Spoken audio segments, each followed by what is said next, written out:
Mike. Today's hearing will come to order. Thank you for your patience. One of those days. The Strategic Forces Subcommittee meets today to receive testimony on the policies and programs related to national security space activities. Whitney's favorite subject. Good afternoon to our witnesses, and thank you for joining us today. Before us, we have Mr. Mark Berkowitz, Assistant Secretary of Defense for Space Policy, Mr. Thomas Ainsworth, performing the duties of Assistant Secretary of the Air Force for Space Acquisition and Integration, Mr. Brett Markham, Deputy Director of the National Geospatial Intelligence Agency, Mr. William Adkins, Principal Deputy Director of the National Reconnaissance Office, and last but not least, Lieutenant General Douglas Schess, the Deputy Chief of Space Operations for Operations U.S. Space Force. Thank you all for being here. I believe this is the first time testifying for most of you, with the exception of Mr. Berkowitz, so welcome back, and we appreciate all your time and your service. Unfortunately, once again, we meet to review the Department's budget for space activities, but we do not have the President's budget request for this fiscal year. This lack of information makes our job much harder. Despite that, there are several topics we can discuss today that are central to how our national security space systems are currently performing and how you all are working to make sure that both our space operators and the Joint Force have what they need to fight and win in space. As we have seen recently in Iran, space has become instrumental to every conflict, with both space effects and support to the Joint Force. As CENTCOM Commander Admiral Brad Cooper described it, the Space Force's capabilities are degrading Iranian capability and helping to protect American forces. Ukraine has also shown us the same lesson repeatedly, with jamming becoming routine and battle lines shifting with the availability of space-based communications. All our space capabilities play a vital role when it comes to winning the fight. Without PNT, Secure Communications, or ISR, our modern joint force would not be nearly as effective. Furthermore, space-based effects and space weapons are needed to break the red kill chains and defend our own space superiority. When it comes to protecting the homeland, Golden Dome missile defense architecture has space at its center and is being developed by the Space Force's own General Gutlein. All these systems are going to require acquisition at speed by committed and skilled professionals who can then work with highly trained operators to deploy these new capabilities on a relevant timeline. Mr. Ainsworth, I'd like to hear from you how the Department is balancing the natural tension between the desire to deploy capabilities as quickly as possible with the need to develop a robust space industrial base that is competitive and innovative. Mr. Adkins, the NRO's rapid deployment of proliferated constellations has clearly proven that the government can move quickly when it chooses to. I'd like to hear what lessons we have learned and what you would do differently. Lieutenant General Schess, as the Space Force expands into these new mission areas that just 5 years ago would have seemed unheard of, and how you are working to make sure we aren't thinking about space operations the same way we always have. How are we incorporating technology that allows each Guardian to execute high-level strategy and not just following a checklist? Mr. Markham, how is NGA working with commercial companies to make sure that the combatant commands have not just exquisite intelligence, but also timely, actionable information? And finally, Mr. Berkowitz, everything I've talked about is underpinned by our policies in space. How the administration plans to normalize our approach to testing, training, and operations will be vital to an effective warfighting doctrine in and from space, and ultimately our success in this domain. With that now, I recognize my friend and ranking member, Mr. Moulton, for his opening remarks. I want to thank my friend and the chairman for his remarks, and welcome our panel of witnesses. I'd like to take this opportunity especially to welcome our new witnesses to today's hearing, as this is their first appearance in front of the subcommittee, Mr. Ainsworth, Mr. Adkins, Mr. Markham, and Lieutenant General Schess. We look forward to working with you this year as operations in the domain continue to become more congested and contested, and we build this year's National Defense Authorization Act for fiscal year 2027. Our national security space architecture is continuing a significant transformation, and it must transform because life as we know it relies on space. While most Americans still do not realize the reliance we have on the satellites that orbit above us, the reality is that nearly everything we do here on Earth relies on capabilities we get from up there. From the GPS app that likely got many of you to this hearing today, to commercial satellite communications that are bringing internet to the most rural parts of our country. We have been embarking on a revitalization of our operations in space over the last decade that our country began in the 1960s. As our military has become critically reliant on space capabilities over the past 40 years, our adversaries have been watching and developing capabilities to counter our systems. The People's Republic of China has over 1,300 satellites on orbit, over 70% of those in the last 5 years. That's striking. And they include systems that could be used as weapons in space. And as we all know, Russia is developing a space-based nuclear weapon. If launched, it would be in direct violation of the Outer Space Treaty, and if detonated, it would degrade or destroy nearly every satellite in its path. As I've noted before, that includes any space-based interceptor constellation that might be part of the President's Golden Dome vision. One push of a button could destroy trillions of dollars of investment and make low Earth orbit unusable for years. Obviously, any nation willing to launch a massive nuclear attack on us would not hesitate to quickly take out our defenses. The innovation of our private sector is why the United States has been able to maintain space superiority for the past 40 years. As this committee has urged, and with the significant acquisition reform that has been legislated over the past several years, the Department is attempting to more rapidly adopt commercial technology for our warfighters. But there is more work to be done. And as we look to the future, we would be wise to take lessons learned from other domains to ensure we are creating a competitive environment that maintains a healthy industrial base and does not lock us into one company for decades to come, like we've done with countless other platforms like the F-35. It's no secret that almost every weapon system in our inventory currently depends on space, whether for communication, navigation, or intelligence. The Secretary of Defense has stood on a briefing stage at least once a month this year and said space was crucial to yet another unauthorized conflict. What apparently is a secret, though, is this department's strategy when it comes to space. Mr. Berkowitz, you challenged me last week saying that the classified NDS is where the space strategy was addressed. In doing so, you highlighted an issue this committee has had for years, which is that space is overclassified. We went back and checked the document, and ironically, the only mentions of space were unclassified. However, they did not appear in the public document. If rumors are true that we are going to see a substantial increase in funding to the Space Force in the FY27 budget request, we need to start talking about what we are doing. The American public has the right to know where we are investing billions of dollars, and the world should have some accounting of our capabilities, as deterrence is only effective if your adversaries have some idea of what you can do to them. Space is a fascinating and infinite domain. Until recently, we only really experienced it through the lens of science fiction. But in reality, space has been a part of our daily lives as Americans since the dawn of the space race. And our adversaries are keenly aware of that. Our warfighters everywhere on the ground, at sea, and in the air depend on space. I look forward to today's discussion with our witnesses on how best to maintain U.S. superiority in space and how we can address the many concerns that challenge it. Thank you, Mr. Chairman, and I yield back. I thank the gentleman. We'll now move into opening statements from our witnesses. I would note that your prepared statements will be made part of the record. You will each have 5 minutes to make some opening remarks. Mr. Berkowitz, let's begin with you. After that, I'll recognize Mr. Ainsworth, Mr. Markham, Mr. Adkin, and Lieutenant General Shess. Mr. Berkowitz, you're recognized for 5 minutes. Thank you. Chairman Desjardins, Ranking Member Moulton, and distinguished members of the committee, good afternoon, and thank you for the opportunity to testify on the Department's national security space programs. It's an honor to appear alongside my colleagues, Mr. Ainsworth, Lieutenant General, Mr. Adkins, and Mr. Markham. America faces intensifying strategic competition in the security environment. Outer space is an increasingly complex and contested warfighting domain. Competitors have fielded and operate sophisticated arsenals of space, counter-space, missile, and integrated air and missile defense systems. Indeed, as Secretary Hegseth has stated, space is the most important domain of warfare. The fight for space is a fight for the future of the world as we know it.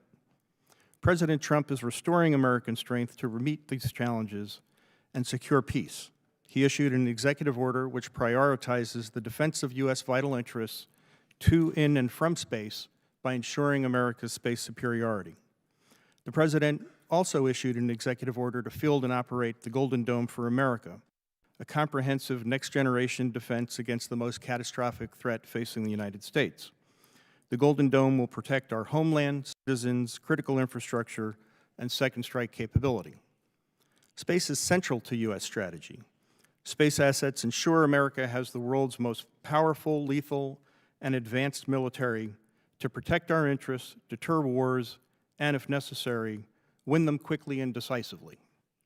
Access to and use of space is a U.S. vital interest because of its overriding importance to our security and economic prosperity. Space systems contribute to all elements of America's national power. We will secure and defend our interests to, in, and from space. Space assets enable deterrence. They provide domain awareness, including access to denied and hostile territory, indications and warning, launch detection, command control and communications, positioning, navigation and timing, environmental monitoring, and attack assessment. The President's Golden Dome for America initiative, cornerstone of our homeland defense posture. It is a necessary and pragmatic response to the growing threat posed by ballistic, hypersonic, and advanced cruise missiles, as well as other next-generation aerial weapons. The Golden Dome will complement our strategic deterrent. Today, our capability to defend the nation is limited, and its effectiveness is eroding against increasingly advanced threats. The Golden Dome will rectify this by creating a layered defense in depth of the United States. It will include a space layer for global sensing, data transport, and missile defeat. Combined with the prospect of U.S. retaliation, it will strengthen deterrence by denying adversaries the ability to achieve their objectives through coercion or aggression. Moreover, the Golden Dome will save lives and limit damage should deterrence break down. China is our pacing competitor. We will deter China from a position of strength, not confrontation, with a denial defense along the first island chain. Space capabilities are essential to this effort because they enable the intelligence, command and control, and other warfighting functions needed to project power effectively across the Indo-Pacific region. In fact, Space Forces have been integral to the planning and execution of Operations Absolute Resolve, Midnight Hammer, and Epic Fury. As Admiral Cooper, the commander of U.S. Space Command, said, space superiority has been a critical enabler to the fight to degrade Iranian capabilities and protect American forces. Our global alliances will remain a strategic advantage if our allies and partners invest properly in their defense. The Department will continue to pursue opportunities for space cooperation to increase burden sharing capacity and interoperability. We're also supercharging the defense industrial base by cutting bureaucratic red tape, empowering program leaders to take calculated risks, and leveraging private sector innovation. We must accelerate the delivery of critical space capabilities at scale. In closing, with the continued support of Congress, the Department will invest in the national security space programs necessary to achieve peace through strength. Thank you, and I look forward to your questions. Thank you for your remarks. Now we'll recognize Mr. Ainsworth for 5 minutes. Chairman Desjardins, Ranking Member Moulton, and distinguished members of the subcommittee, thank you for the opportunity to testify today on the state of space acquisition. I am honored to lead a dedicated team of space acquisition warfighters who deliver capabilities with speed, discipline, and agility. After years of laying the groundwork for acquisition reform, we have pivoted from planning to doing. We are keenly focused on delivering integrated, resilient warfighting capabilities with deliberate speed and unwavering accountability. There are 3 core themes that drive our daily activities. First, we're accelerating our acquisition transformation, focused on delivering integrated warfighter capabilities at speed. We're breaking down bureaucratic stovepipes by empowering our portfolio acquisition executive warfighters with the requisite authorities to make smart, integrated trade-offs and deliver complete, cohesive capabilities into operations. We sincerely appreciate the support and efforts of the subcommittee in the stand-up and enabling of the portfolio acquisition executives. Second, we have embraced the rapidly growing commercial space industry to harness proven commercial technology as our primary option.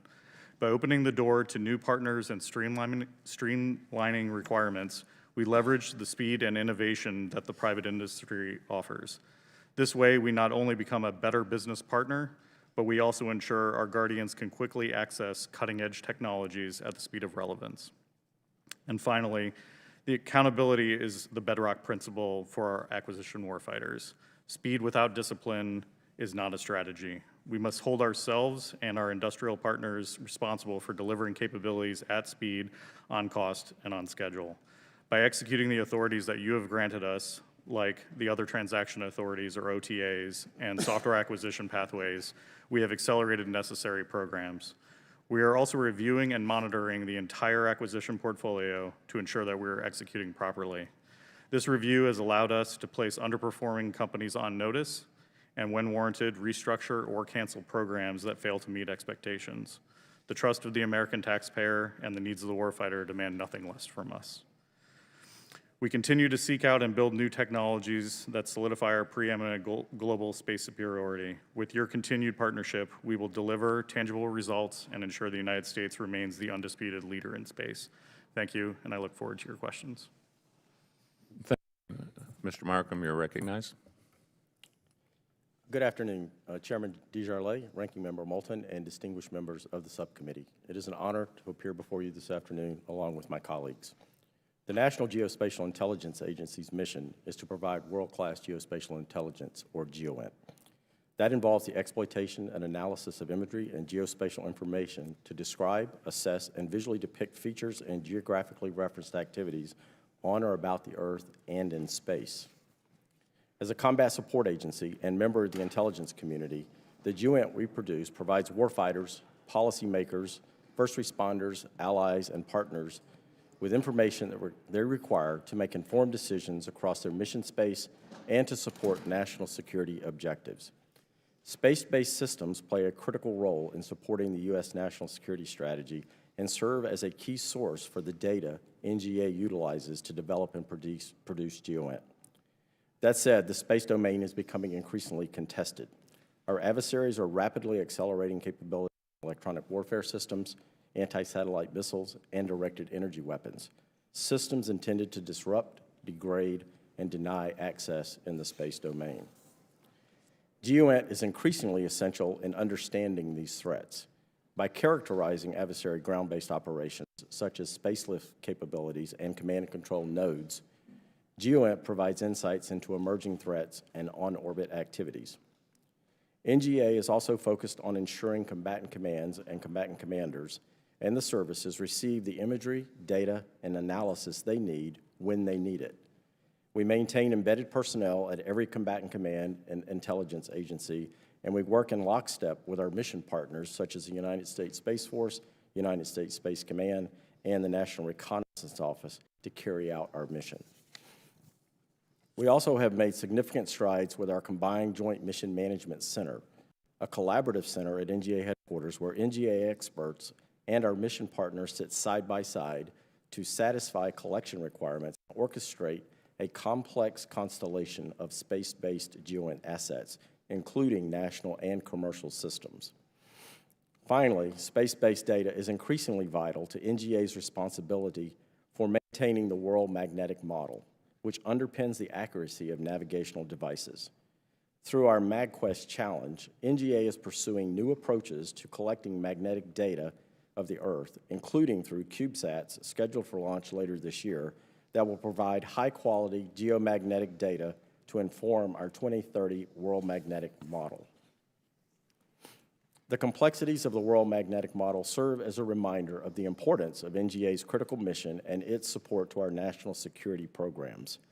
In closing, the women and men of NGA remain committed to delivering timely and actionable GEOINT that empowers warfighters and policymakers and strengthens our national security. Thank you, and I look forward to answering your questions. Thank you. I now recognize Mr. Atkins for 5 minutes. Thank you. Chairman Desjardins, Ranking Member Moulton, distinguished members of the subcommittee, thank you for the opportunity to appear before you today alongside my colleagues. I'm proud to be here today to represent the nearly 3,000 men and women of the National Reconnaissance Office. As an agency belonging to both the Department of War as well as an element of the intelligence community, the NRO is uniquely positioned to meet the needs of the national security community.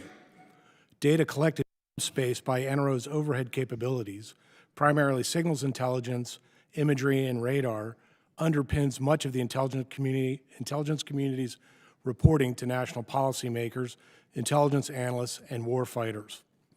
From the high ground of space, NRO systems provide timely, accurate, and actionable data for global situational awareness and support to military operations. Space-based collection is often the only means of gathering intelligence against adversaries who are trying to hide their capabilities or obfuscate their plans, especially in denied territory. However, the NRO does not do this alone. We work closely with our mission partners across the intelligence and defense communities, including NGA and the Space Force represented alongside me here today, as well as others such as NSA. Today, the NRO is in its third year of a transformational pivot to accelerate the fielding of proliferated architectures for some of our key missions. Specifically, we have significantly increased our launch tempo over the past 3 years, with more than 200 satellites now on orbit to create the largest and most capable government constellation in our nation's history. Equally important, we're making significant investments in our ground architecture to squeeze the most out of the data we collect. We are also working closely with our mission partners to optimize the tasking of our considerable but still finite collection systems. The result of this transformation is that NRO systems will be more resilient and provide greater coverage to our partners and users. However, as this committee well understands, our adversaries are investing heavily in counter space capabilities to deny our nation's strategic advantage in space. In response, we have made substantial progress fielding our proliferated architectures across diverse orbits, integrating commercial systems, and fielding exquisite collection systems when needed to meet the nation's needs. The NRO's continued success depends on our ability to innovate, invest in our workforce, and further strengthen our partnerships. We will continue to build partnerships across government, academia, industry, and with allied nations, enabling us to leverage innovative technologies and maximize our impact. The NRO continues to greatly benefit from commercial space products, processes, and services. We are expanding our commercial partnerships. We're using commercial spacecraft buses and platforms, commercial launch capabilities, and a range of commercial data sources, including electro-optical, radar, RF, and other phenomenologies. We combine these commercial feeds with national data streams and deliver the integrated results in a more accessible way to our customers.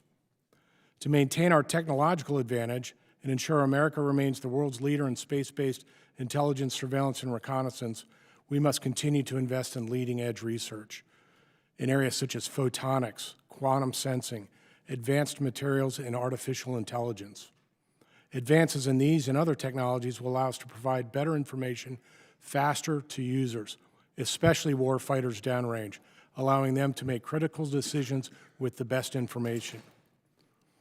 The key to accomplishing our mission is our workforce, which is a blend of government, civilians, and members of every military service, and especially the Space Force.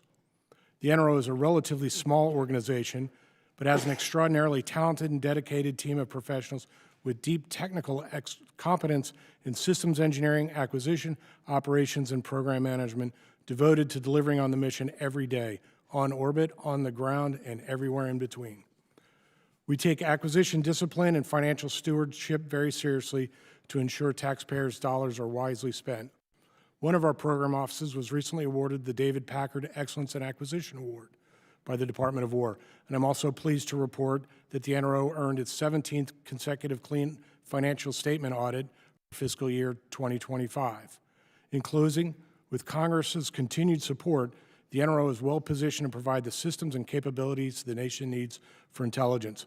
On behalf of everyone at the NRO, thank you for this opportunity to testify, and I look forward to your questions. Thank you, Mr. Atkins. Now I would like to recognize Lieutenant General Shesh for 5 minutes.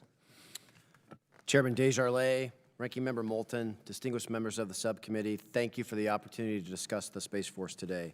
Space superiority is a joint force priority and is critical to joint force success. The Space Force achieves space superiority through space control. Space control encompasses offensive and defensive counterspace operations across multiple domains to protect the joint force from space-enabled attack and ensure freedom of action in space while denying the same to any potential adversary. Space Force operations are foundational to our national security and to the ability of the joint force to deter and, if necessary, defeat our adversaries. Guardians have provided critical intelligence, missile warning, satellite communications, position navigation and timing, and in electromagnetic warfare to the Joint Force in support of Operations Midnight Hammer and Absolute Resolve. Additionally, Guardians are an integral part of our Operation Epic Fury. As you heard Honorable Berkowitz say earlier, the CENTCOM commander, Admiral Cooper, recently stated, quote, "Our space superiority has been a critical enabler to this fight. Unseen by the world, the Space Force is doing two things. First, they are degrading Iranian capability, and second, they are helping to protect American forces," unquote. In the service, we are aligning resources, mission areas, infrastructure, and Guardians to achieve space superiority. The Space Force is investing significant resources in modernizing and upgrading our missile warning and missile tracking architecture to respond to evolving adversary threats and capabilities. We understand the critical utility GPS provides military and civil users worldwide, and that GPS is an attractive target for our adversaries. Jamming and spoofing are current and growing threat to GPS. We are modernizing GPS to mitigate these threats. The vital importance of our facilities and infrastructure as weapon platforms cannot be overstated. Our infrastructure is foundational to the launch and operational missions we conduct. And while we have Guardians currently in harm's way, most of our combat-ready Guardians are employed in place at their home stations, executing their mission from their installations. As a service, we must support both of those situations. Space Force launch ranges are indispensable national assets critical to our nation's ability to maintain space superiority and expand the space economy. Launch rates have drastically increased at our ranges in the recent years and are expected to continue to rise, emphasizing the need to plan, fund, and execute requirements to sustain and improve the ranges and their supporting infrastructure. Finally, space superiority mission requirements will necessitate growing our force size and infrastructure over the next decade. Whether it's new missions and systems that require new units, resiliency efforts for our current units, or the right sizing of our Space Force service components to the combatant demands, current operations have proven the critical importance of all of these things. Thank you for the support for the Space Force mission, our Guardians and their families. Semper Supra, I look forward to your questions. I appreciate all your opening remarks and testimony. We'll now turn to the questioning portion of the hearing, and I'll start by recognizing myself for 5 minutes. Lieutenant General Chess, in February, a Vulcan rocket once again experienced an anomaly shortly after launch.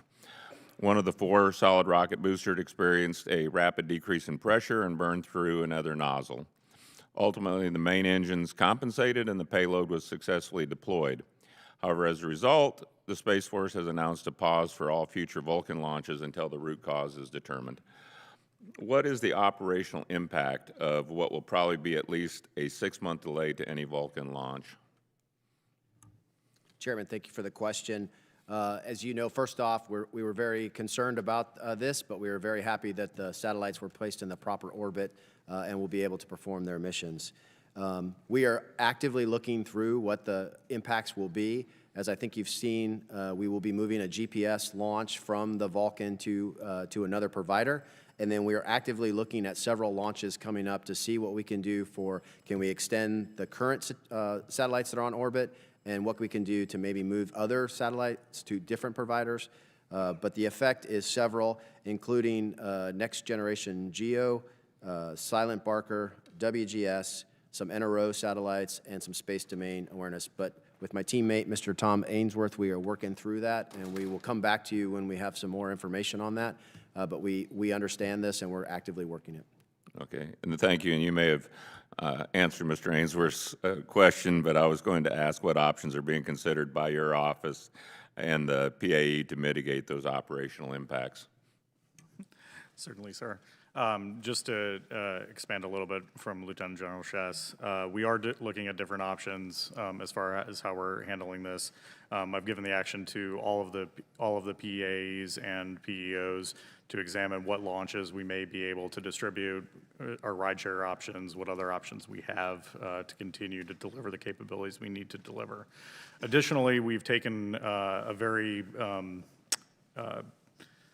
strong step forward with our industrial partners, Northrop Grumman, ULA, as well as the parent companies, Boeing and Lockheed, the NRO team and the Space Force teams working together to go and to try to resolve this issue as fast as possible.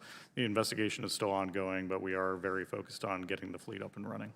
Okay, we're sticking with you. With the addition of new mission areas for the service like space-based sensing and targeting and the increased effort for Golden Dome, is the Space Force's acquisition workforce sized appropriately to execute successfully for these programs? So, sir, we certainly need to grow as we go into the future. We are developing the acquisition workforce to support the efforts that we need to do going forward, but we do look to continued support to expand our acquisition capabilities. With the new training approach for Guardians, how does that impact the acquisition workforce in terms of manning the program support?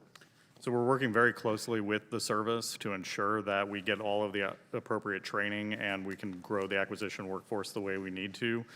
We do benefit from the operational connection and ensuring that our acquisition professionals and warfighters understand what the operational capabilities and needs are, but we continue to work that with the service. Okay, now we'll turn to the Honorable Berkowitz for the next question. This subcommittee has long advocated for the reclassification of space programs as part of the effort to normalize the use of space and its place in the joint fight. Your predecessor, Dr. Plum, made good progress on this effort. Talk a bit about your approach to this issue and what are your priorities when it comes to classification for space systems? Thank you for the question, Chairman. First off, I'd like to say that the department is continuing to implement the decisions of the prior administration with respect to classification reform.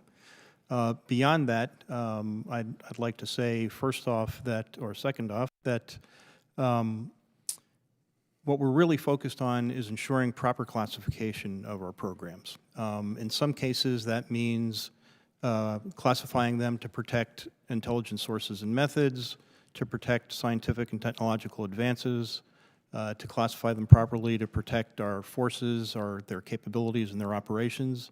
And at the same time, we also need to take into account, and are doing, the needs of the warfighter to make sure that they can train and exercise like they're going to fight, and make sure that they can plan and deploy and execute operational capabilities. As part of that endeavor, we are going to be reviewing our overall space policy with respect to classification, and hope to continue and grow upon the efforts of the prior administration. Okay, I'm going to cheat just a little bit. My time's expired, but Mr. Adkins, people always have a lot of praise for the NRO when it comes to how you acquire systems. From your perspective, what are the key things that you all do that enable that success, and how important is it for you to have Space Force personnel in these jobs? Thank you, Mr. Chairman. Thank you for the question. First of all, with regard to Space Force, it's absolutely critical. They're part of the team. They're nearly a third of our workforce, and having Space Force Guardians as part of the NRO team provides a mutual benefit both to the NRO and the Space Force. We get the Guardians to support us across acquisition, operations, intelligence, and cyber. At the same time, the Guardians learn how the NRO does its mission, both from acquisition, operations, and supporting the intelligence community. So I think it's mutually beneficial to both, and we want to continue that partnership. With respect to acquisition, there's sort of three main things that I would say, and I know we're over time, but to summarize real quickly, I think, first of all, it's not a matter of authorities. It's a matter of culture, of people, and incentives. And the three main things are the tone at the top that's set in terms of prioritization of technical competency and expertise and management discipline. The second is a flat organization. The NRO is a very small organization. It's very flat, and the director has control over people, programs, budgets, contracting, security, and is able to move quickly when necessary. That clarifies accountability. The third piece is that space is a profession, and that trying to complete complex jobs can't be done with a high turnover rate. A lot of the people at the NRO have been at their jobs more than 5 years, some more than 10, and even a lot that have been there 20 years or not. The learning curve on space is extremely steep, and it's time on target to study those and develop that kind of tradecraft and experience to deliver those systems. Thank you. I'm usually a pretty punctual person, but I think it was important to hear that, and I'll show a little latitude to my colleagues. I will now recognize Mr. Garamendi from California for questions. Oh, you were the last one. I'm sorry, I wasn't. Mr. Norcross, I'm so sorry. Well, you are now recognized.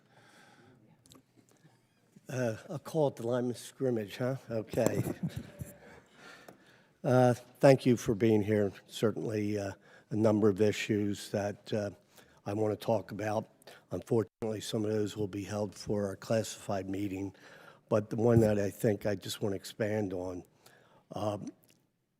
primarily is we're looking at the budget for space in general and the priorities increasing at a rapid pace. And next year, depending on what numbers you're listening to, that increases even more rapidly. We have a defined industrial base that is growing, but does not have the maturity of much of the other programs and other services. Given what is on the platter for the next few years, I just want to expand, where do we think that industrial base, that mature industrial base, is going to come from? The existing workforce and companies, or are we looking well beyond that? Because I don't, with the numbers that I've seen and the programs that we have coming, I'm not sure it's coming from somewhere else. And I'd like to hear each of your views on the capacity of the industrial base to handle what is coming up. Mr. Berkowitz, if you want to start.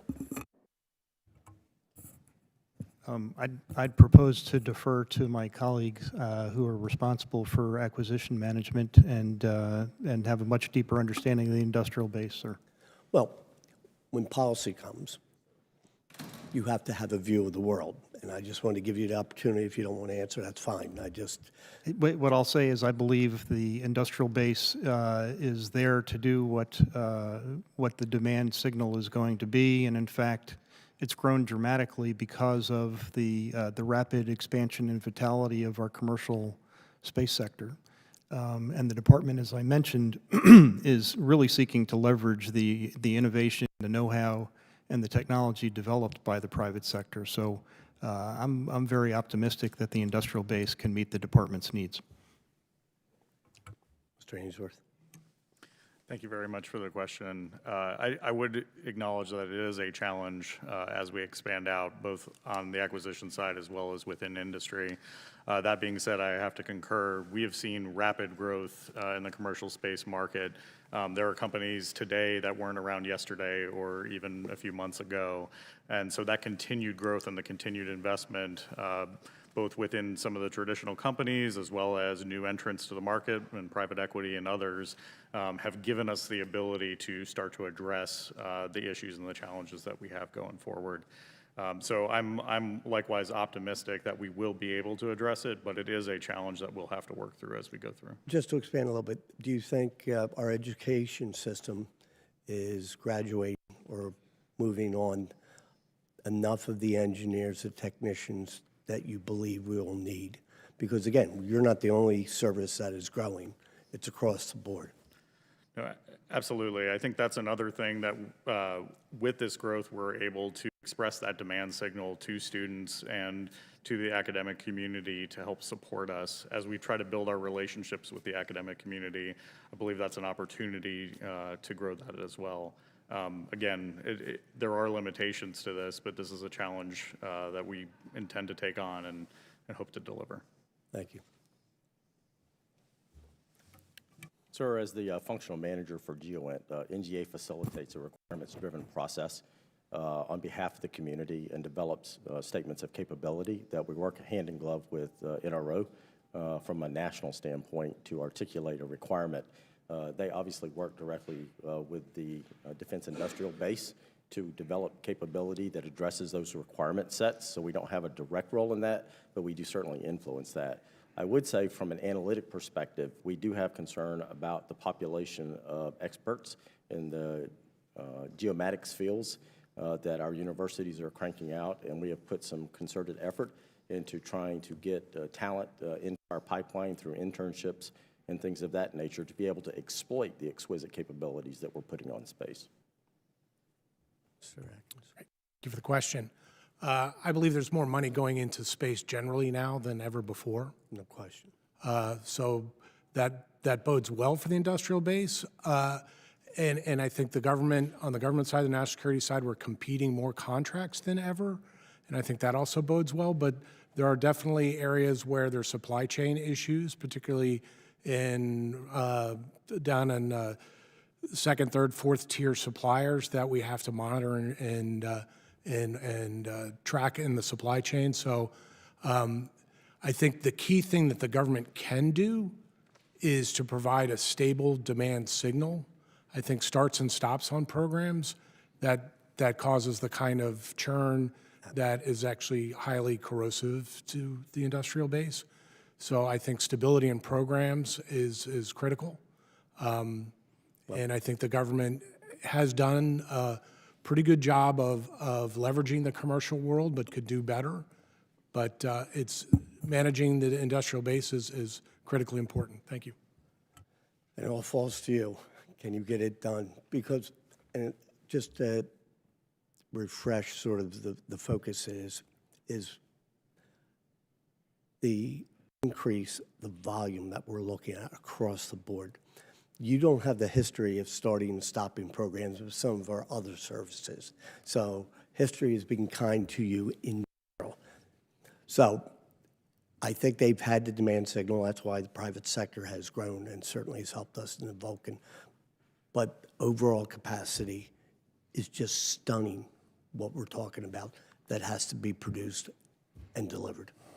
Yeah, yes, sir. Kind of outside my my area, but I do work with Mr. Ainsworth on this, and I would say I'm also optimistic of that. I would say, too, the Space Force has several university programs that we work for that not necessarily a person comes into the Space Force, but actually gets some of that experience that might then go into the defense industrial board. Thank you. I exceeded my time. Sorry, Chairman. Gentleman yields back. The chair now recognizes the gentleman from Nebraska, General Bacon. He says that loosely. Welcome, and thank you for being here. We appreciate your leadership. America wants to own the high ground. I think we do. We leverage space more than any other nation. It's integral to how we warfight. But the bad guys know it, and they're going to do everything they can to deny us space on day one of the war. So the decisions we make today, yesterday, tomorrow, are so important to future victory. So I appreciate your dedication to the space fight that we're going to have, or that we're trying to deter so we don't have it. My first question deals with commercial geointelligence. There's a lot more of it. It keeps growing. It's going to give us the ability to rapidly surge global collection, extend imagery access to over 1 million government users, support domestic disaster response, strengthen information sharing with allies and partners, and get through some of the classified barriers that we've had. So I'd like to know that we're leveraging it to the max extent that we can to augment our actual more classified systems. So Mr. Atkins, how do you synchronize commercial and national collections for surge operations? How do you create the synergy that we need?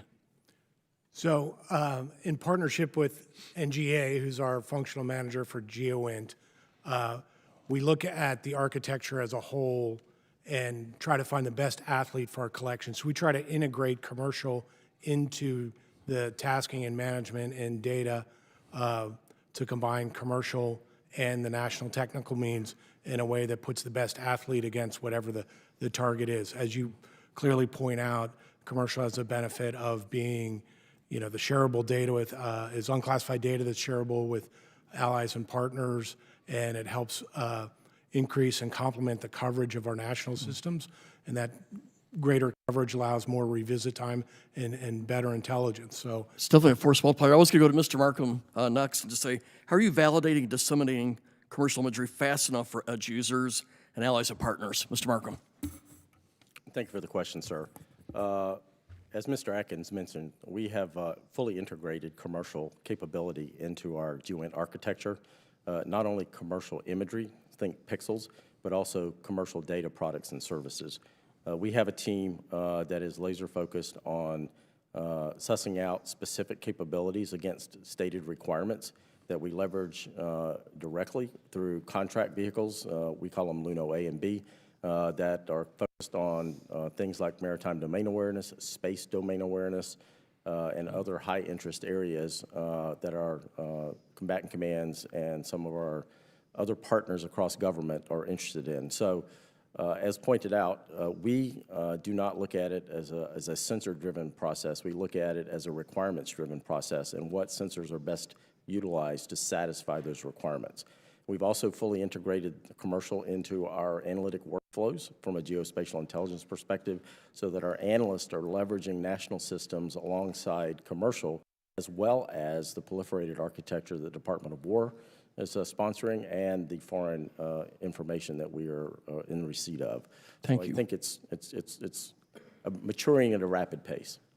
It surely augments our capabilities. General Schultz, where does commercial GeoInt plug into your operational C2 today?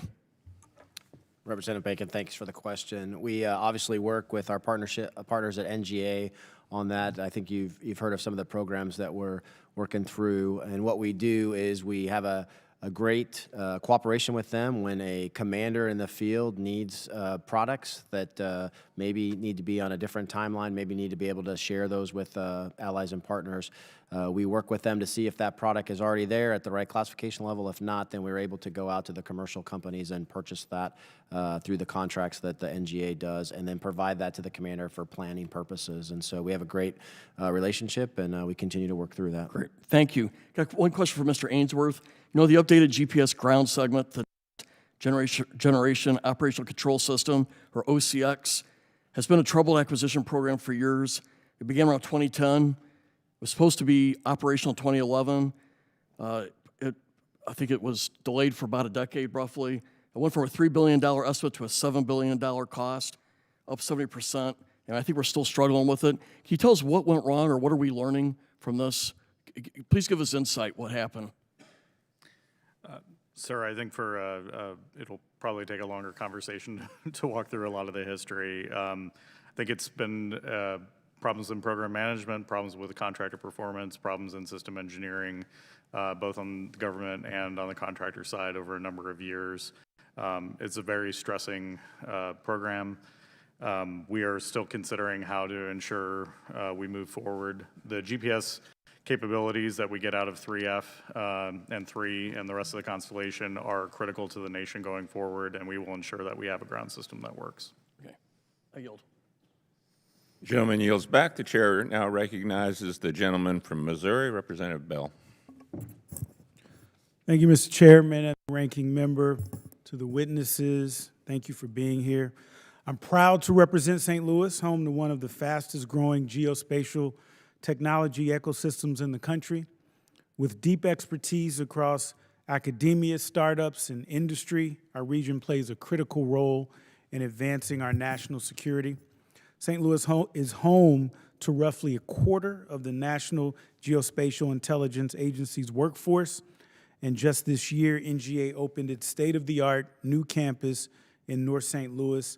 This facility will serve as a hub for talent, workforce development, and innovation across the geospace enterprise that is thriving in the Gateway City. Mr. Markham, the Geospatial Workforce Development Pilot Program at the University of Missouri St. Louis is a strong example of how partnerships between academia, industry, and NGA can build the talent pipeline our national security depends on. How important are programs like this to meeting future geospatial workforce needs, and how can the department help expand this model? Thank you, sir, for the question. To answer it pointedly, it's critically important. We have a strategic workforce plan at NGA that outlines our critical skill sets and work roles that we need to fill over a 5-year period. The Geospatial Workforce Development Pilot Program that you referenced recently kicked off in the St. Louis region. While it is nested in one university, it affects the broader ecosystem across the St. Louis region. So we have a very aggressive recruitment process in the St. Louis region to acquire the talent that we need, the technical skills. We work with the universities and other institutions to ensure that they are providing the requisite training and developing the talent that would be useful in the NGA workforce. And we see it as a role model where we transition from elementary school, if you will, all the way through high school into internship programs that then convert into full-time employment with the federal government. So to be able to recruit, develop, and retain a modern skill set workforce in the St. Louis region is absolutely critical, as a number of our activities occur only in the St. Louis footprint, as you're well aware, sir. And in your we're very supportive of that. And thank you for that. And in your statement, you emphasize NGA's commitment to ensuring combatant commanders receive the imagery and intelligence analysis they need, no matter the time or place where they are. You also mentioned bringing together combatant commands for a collection summit last fall and support U.S. INDOPACOM during last month's Keen Edge exercise. Could you expand on how these efforts have strengthened NGA's support to U.S. INDOPACOM and how they might apply more broadly to other combatant commands? Yes, sir. At a high level, we have a NGA support team in every combatant command globally. That team is there purpose-built and purpose-focused on satisfying requirements, leveraging reach back into our headquarters elements as well.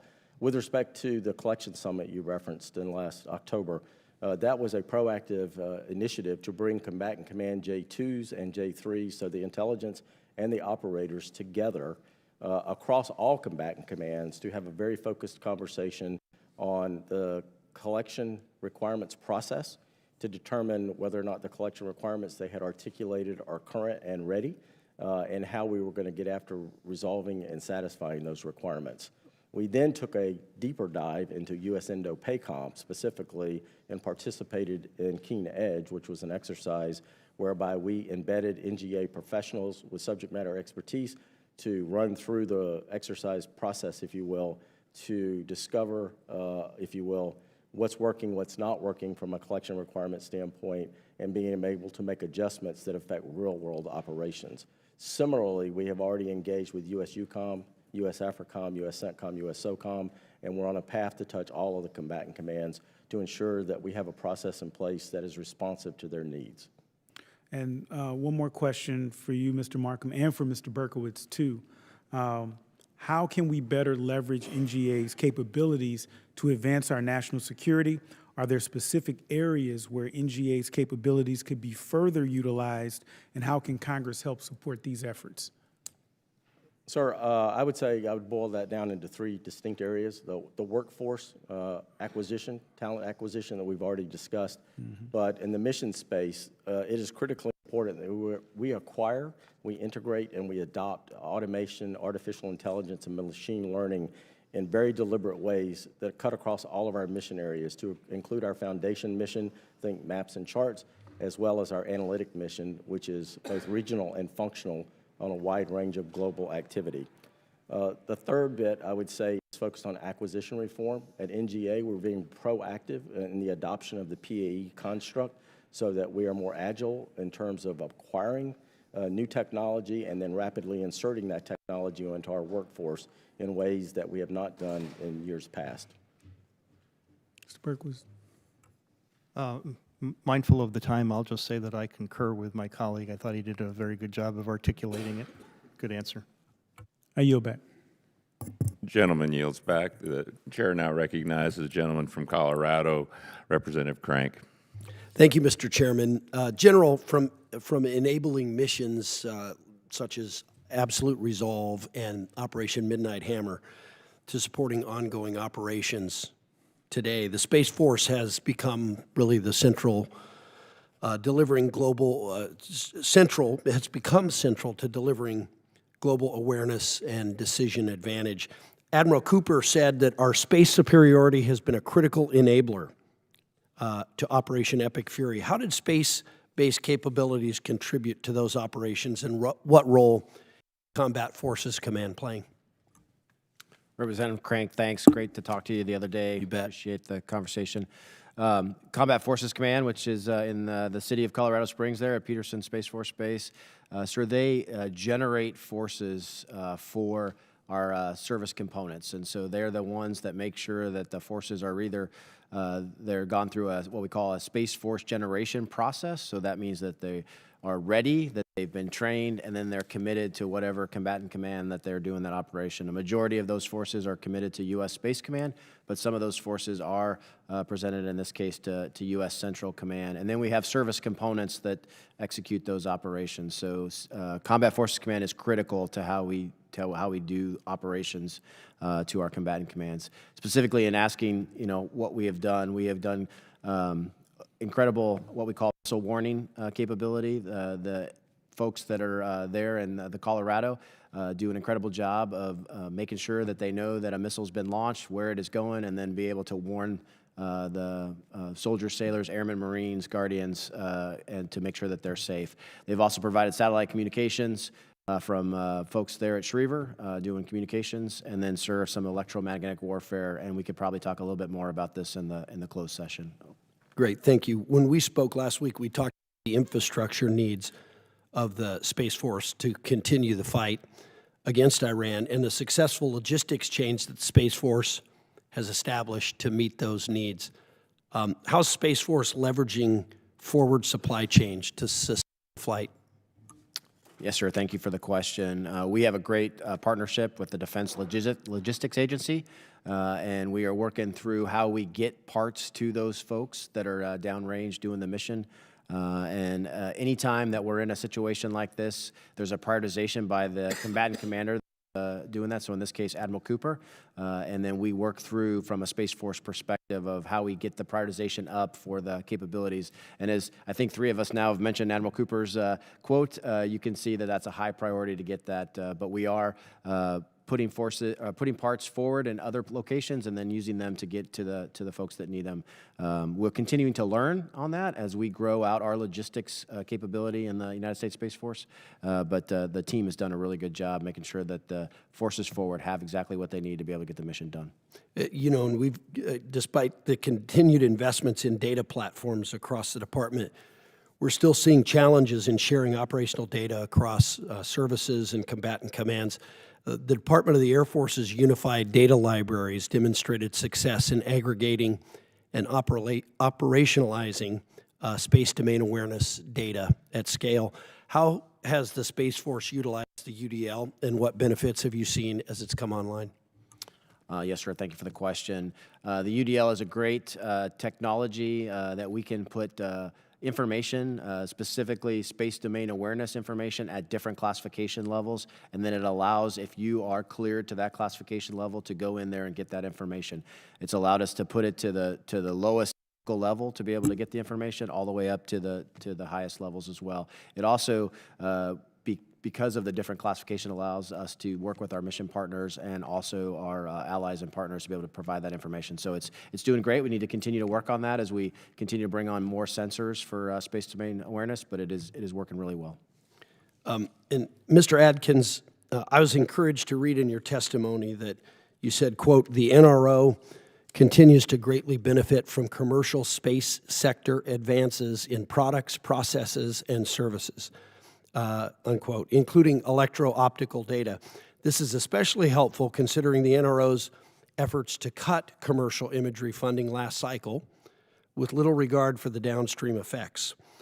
Imagine how much more difficult planning for Epic Fury, Midnight Hammer, or Absolute Resolve would have been without ready access to imagery of what's happening in those contested environments. And it's also vital to maintain in-space sensing capabilities as on-orbit warfare continues to advance and is becoming a foundational element of modern warfare. I hope that your testimony can be construed as support for robust funding of the commercial imagery budget, and look forward to working with you to get that funding across the line. Great. Thank you, sir. Commercial data is critical to the NRO mission, electro-optical and radar. For the GEOINT mission, we also collect RF, commercial RF data, or purchase commercial RF data to support the NSA, and it's absolutely critical to extend the coverage of our missions. I think the challenge is trying to right-size the demand and the requirement for data across the entire enterprise, and the demand signal coming from the functional managers and the combatant commands to make sure they get the products that they need. So we're working with NGA on GEOINT and NSA on the RF to make sure that we have the right amount to right-size that. Okay, thank you, Mr. Chairman. Gentleman yields back. The chair now recognizes the gentleman from California, Mr. Whitesides. And just so you know, I went over on my time, so we've been allowing everyone else to go over a little bit. So if you need to, feel free to do so. Thank you, Mr. Chairman. I'll try to keep it short because I'm sure we all want to get to the closed session. First of all, let me just say thank you to all of you. Mr. Atkins, it's great to see you. We worked together years and years, a terrifyingly long time ago. But your professionalism as a group is a credit to the nation, and we're so grateful, General, for your leadership as well at this time. I'm going to focus on things that are public relevant. First of all, I just want to make a statement, which I say in each of these, which is I think that it's very important that the United States continue to act as a responsible actor in space. You all are sort of the keys to that, and there are a series of policy and technical choices that you will be confronted with and are confronted with daily. And I think as you go through those choices, making choices that bias towards the long-term sustainability of space, particularly at a moment when we have, potentially an exponential growth in objects in space, is crucial. I don't think I need to explain that, and I think you all are acting in the right way, but that is an important top-level policy goal that I think we should support. I want to talk about wildfires and the intersection between space and wildfires. First, launch and then sensing. I'm concerned about wildfires around our two national launch sites. Vandenberg suffered the Canyon Fire in 2016, which burned over 12,000 acres. Other notable small fires include the 2024 Santa Lucia Fire and the 2025 Orion Fire. At Kennedy, or I should say Patrick, as recently as March 2025, we saw two lightning-sparked fires that burned nearly 700 acres in the Merritt Island refuge, including a 450-acre fire inside the secured KSC perimeter. We only have two orbital launch sites suited to launching our most sensitive military and intelligence payloads. Our national security depends on assured access to space. A megafire along the lines of what we saw in Los Angeles in January 2025 could cause enormous damage to our launch sites and thus our national security.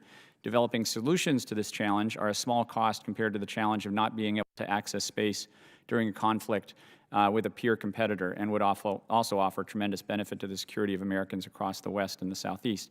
I have been on something of a mission to get the DoD to see this as crucial to its mission. And this is really a question for anyone, but perhaps, General, you might want to make a comment on this. I'd love to get your comments and, frankly, your support in acknowledging that wildfire is a serious risk to space launch operations, and perhaps your advice and support as we seek to mobilize the resources and attention required to address this challenge.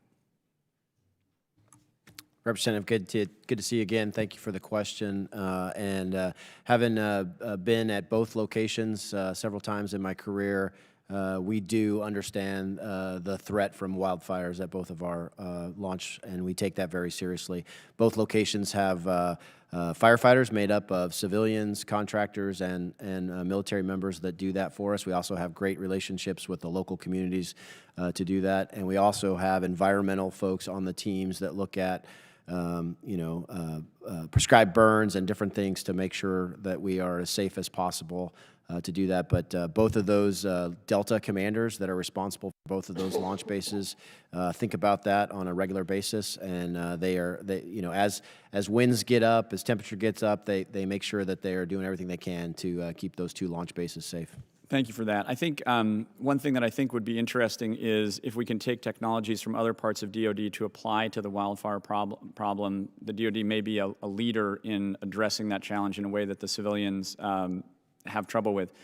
Turning attention to a different technology area, I want to talk about the FireGuard program. You're probably all familiar with it. It uses imagery from government assets to help frontline firefighters in the U.S. It's a crucial program.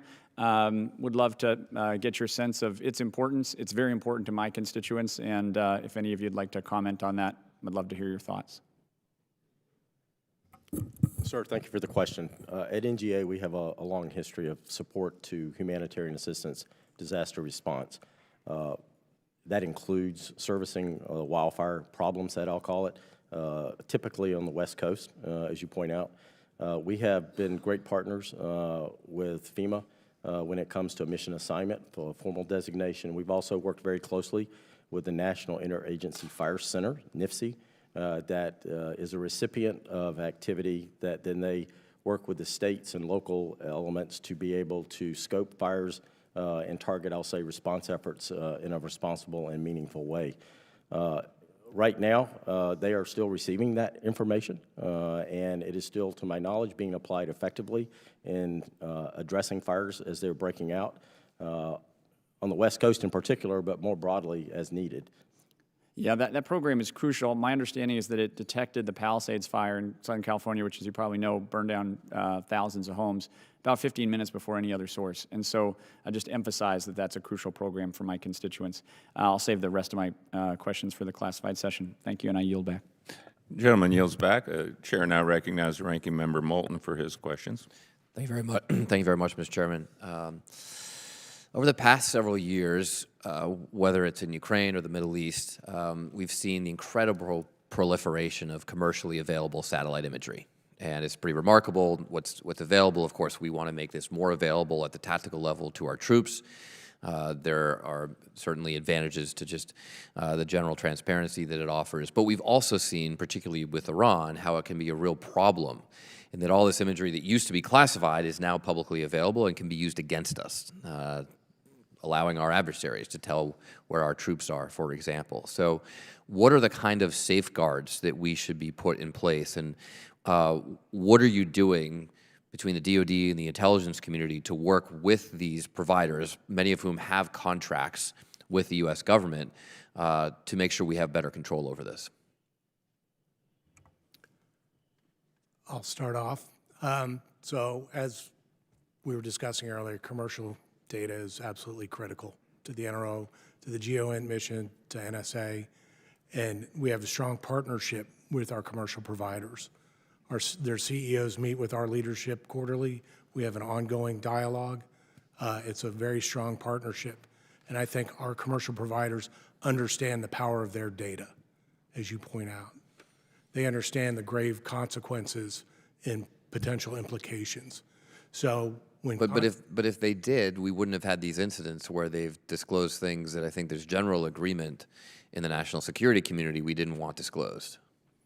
Well, I think the industry is relatively new. We've been learning as the industry and the government as to the power of commercially available high-resolution imagery. And the providers understand the power of that data, and when the conflict in the Middle East began, shortly after that, the commercial providers recognized that it was a potential national security issue of exposing sensitive military operations and voluntarily offered to limit dissemination of data in sensitive areas where our forces. Well, Mr. Atkins, I'm glad that they realized that after the fact. But if we had actually had plans for whatever the hell we're doing in Iran, and we'd actually moved troops into position beforehand, which we're now obviously doing to try to catch up with the situation, then a lot of those troops would have been endangered while you guys were figuring this out. So don't you think it would be good to have some safeguards in place for the future? Well, I think the relationship that we have with the industry at this point is working, and that they're working with us to seeking guidance from the government. So your position is that there should not be any guidelines. We should just count on their goodwill.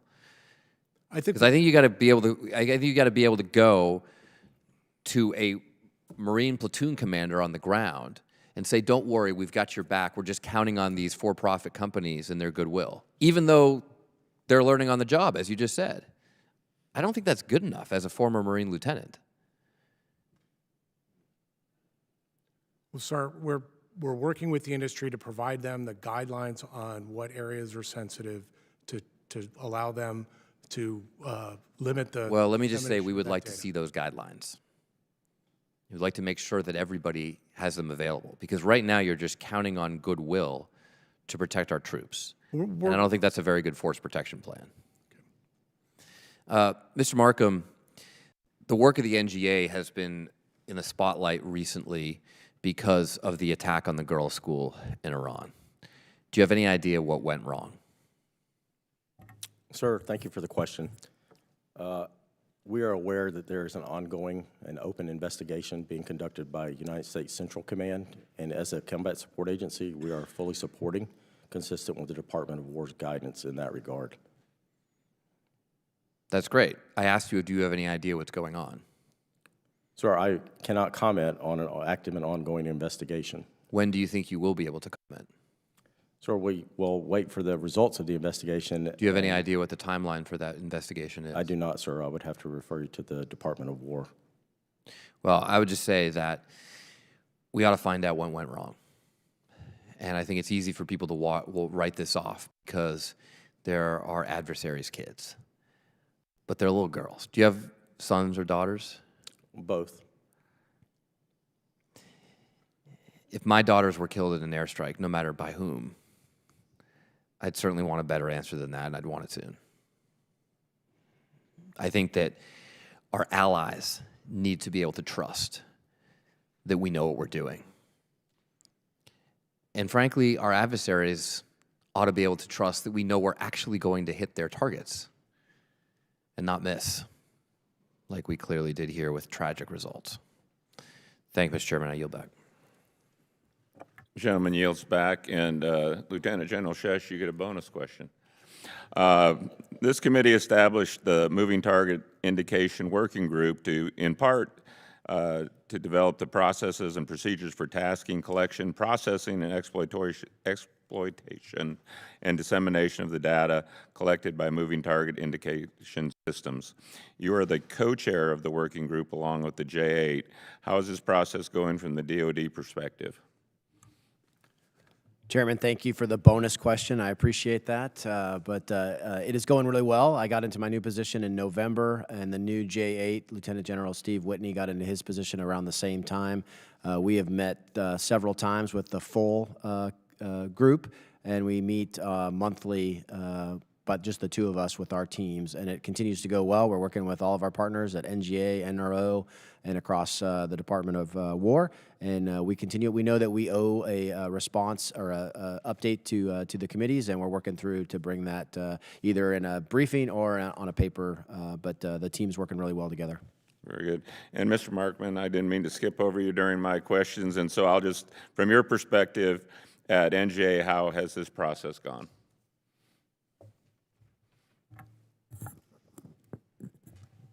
I think, sir, and I apologize, the specific process? It was the same question for General Shish. I could read it again, but she gave me print about this big, and I can barely read it. But I can read it again. If you would, please, sir. Sorry. It's the target working group with J8. Oh. I am. Okay. So I can answer that the NGA has representatives in our MTI working group, but also I have a great relationship with Lieutenant General Breedenkamp, and we've discussed this several times. Director of Source is in that as well, and so good relationship with the NGA. Okay. In fairness to you, Mr. Markham, that was a tough question for me to even read as far as you to follow, so we'll Thank you, sir. We'll give you a break on that. Okay, so that pretty much concludes the open portion of the hearing. We can reconvene for the closed session at 5 o'clock in 2337. That gives a little comfort break, and I think there was a few members that wanted to attend the closed session, so give them a little extra time to arrive. The open portion of the hearing is now concluded.